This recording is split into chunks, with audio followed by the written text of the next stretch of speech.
One Take Gaming and Review, The Last of Us HBO special. The TV show that I guess none of us asked for, but we all desperately needed. I'm going to get straight to the point. Get HBO. After watching it, it was one of them shows where I walked away, and I believe I had the same sentiment as you, OJ, whereas I wish I didn't even play the game because I'm excited to see where this Facts. goes. And I'm assuming if you're watching this, you may have a connection to the game, maybe beat the game, understand the story to a degree. But I felt like there were still some departures where I was watching like, oh, I know what's going to happen. And then they did something a little bit different. Like Yeah, the story yeah. went in the same direction, but yet it didn't deviate too much from the actual original story, but it deviated enough to actually separate it where we weren't as surprised. Because I thought the opening, what did you think about the opening, man? Oh yeah. So the opening was pretty amazing, man. It was a doctor basically explaining about how a possible outbreak could possibly happen.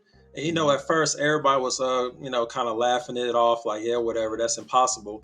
But the deeper and more scientific he got, they started they started showing some real concern, like, oh shit, this could possibly happen. And it's crazy because global warming is really happening in real life. So that's what made the story quite believable. So yeah, it was pretty dope. Yeah, I think it allowed more context to the actual story and development of the actual plague that was, hurting humankind. 'Cause you remember playing the game, and I believe they talked about it loosely, where you could like Google it and look it up, but it wasn't like explicitly stated like where all this started. And most zombie apocalypse movies, games don't even go Hmm. into it. It's just like boom, it's there. So for them to actually take this moment and kind of give that foretelling of the future of what would happen, of this possible cordyceps, so that really drew me in.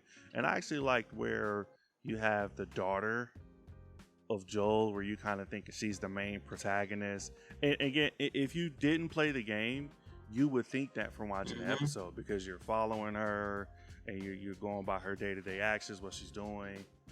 And then for everything to start to go to shit, and then boom, she dies. It just that impact was like, damn, we lose the character already. And then it switches to Joel, of course. But I think it lessens the impact if you play the game and you kind of know what happened. So I think it's good for people who didn't play the game to actually watch this. And that's where I like how they're establishing the story, the atmosphere. Because, and with the game, you agree with this too. When they create the game and they're able to create like the layers, the costumes, how everything is overgrown, how it just looks just decrepit and broke down. It's kind of hard to translate that into on screen. And I mean, it's always a fear whenever making a video game adaptation. It's like, oh, they're about to just screw this thing up, man. I mean, we could think on top of our head how many video game movie adaptations or show adaptations. Tekken, Street Fighter.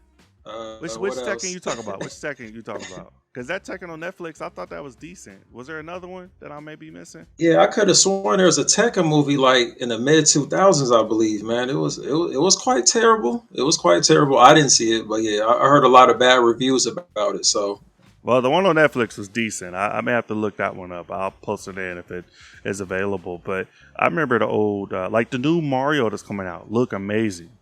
But you remember the old when it came yeah. back out in the '90s, guy? It was horrible. It was horrible. What else? Remember Double Dragon? Double Dragon.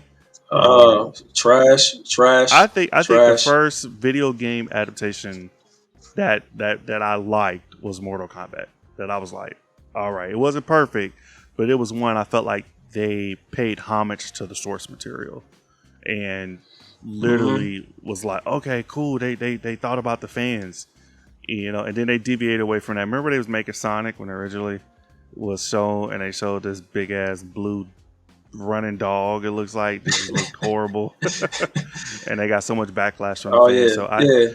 So I for them to take a coveted IP as The Last of Us and put it in the hands of these creators, Sony is not playing. They're taking their IPs and they're doing like a 3D model in the sense of they're bringing it into the gaming, all social media, as well as right on screen on media. So you really can't complain with how they're doing it. They're making a Gran Turismo, but back to The Last of Us. I literally, while watching it, do you feel like that the emotional impact or the just like how you were drawn into it, do you think you would have felt that had you not played the game? And just, you and I talk. Yeah, see, that's what I said to myself. I was like, man, I really wish I didn't know the game because I kind of, and everybody who's played the game knows what's going to happen. Like you said, they changed around a few things, but the whole broad spectrum of what's going to happen, blah blah blah. So, but man, there was a few things that I wanted to like talk about, like the whole backlash with the new Little Mermaid, Ariel. I forgot the actor's name, but she was a little bit more melanated from last time, from when they made the movie.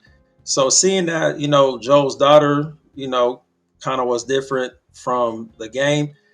I'm surprised I haven't heard no backlash behind that. But if you just really just think like, okay, these are just characters, man, like these are not real life people, then it shouldn't be no backlash, man. So but that was like one of the first things that I thought about. I was like, ooh, I hope this don't trigger nobody. She's a little bit more brown than than the video game, but still she did a damn good job, man. I'm kind of disappointed that I don't have the names of these actors, man. I should have wrote them over here, but she did a damn good job. So shout out to whoever the actor is, man. You need to probably put her name in the bio or whatever. But yeah, that she did her part, bro. She definitely played her role.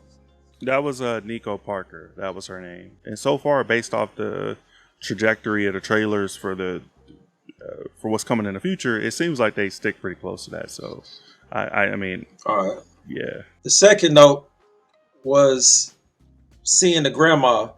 So do you remember the part when what's her name, Ellie, right? Wait, what's her daughter's name again? Not in real life, but like the character. Nah, Ellie is the young girl that was I think it was Sarah or something. I'm not sure. I'll Google it while you're looking it up. Go ahead.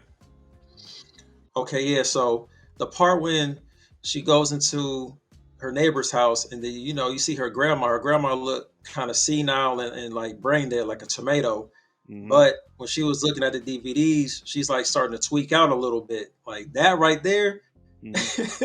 I'm like, oh shit. So something's about to go down, man. So I like that part, man. But that was not in the game. So shout out to HBO for throwing that in there, man. This throwing us for a loop. But so, that goes back to that deviation where it's the core story is the same. So it doesn't deviate to where it's like, Ellie is the person and Joel is the one who got bit, who's immune. So it still keeps to the core story, but it deviates it at sections to allow not as much familiarity as we would expect from playing the game. So I do like that. I think the part I didn't like was where, and I'm jumping to the end, where they actually reveal Ellie is immune to it.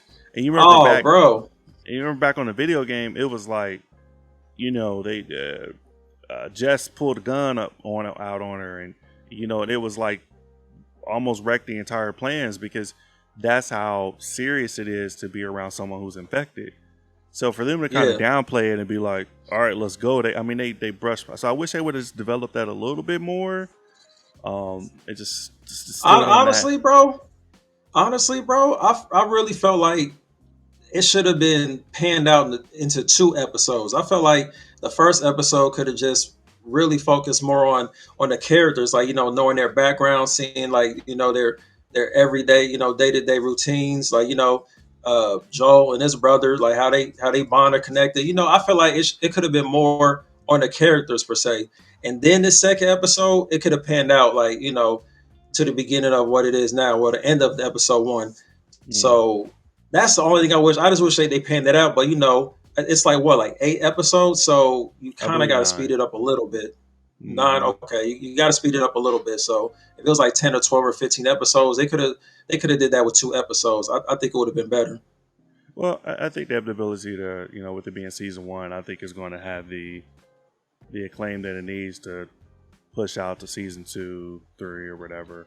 I just, I guess give or take overall, if I had to give it a scale rating from like a 1 to 10, I give it a 9.75. I think my few gripes are just from wishing they would develop it, assuming, because they have to assume not everybody played the game or know the source material and understand the gravity of it. So when they kind of went past that scene, I was like, ah.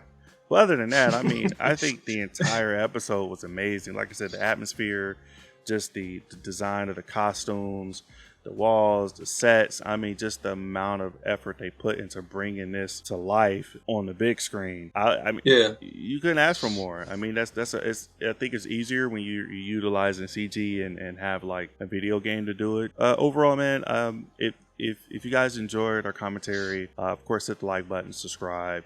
We'll definitely do this weekly comeback a little bit earlier. At least post this on Monday or Tuesday on a review of episode 2. Throughout the week, we're going to try to start having our gaming days. This is just something we may stream, play some Street Fighter, nothing recorded. So if this is something you guys want to hop in, challenge us as best you can, what I'm saying, go ahead and do it. So we're going to leave it up to you guys. We got Marvel vs. Capcom 2.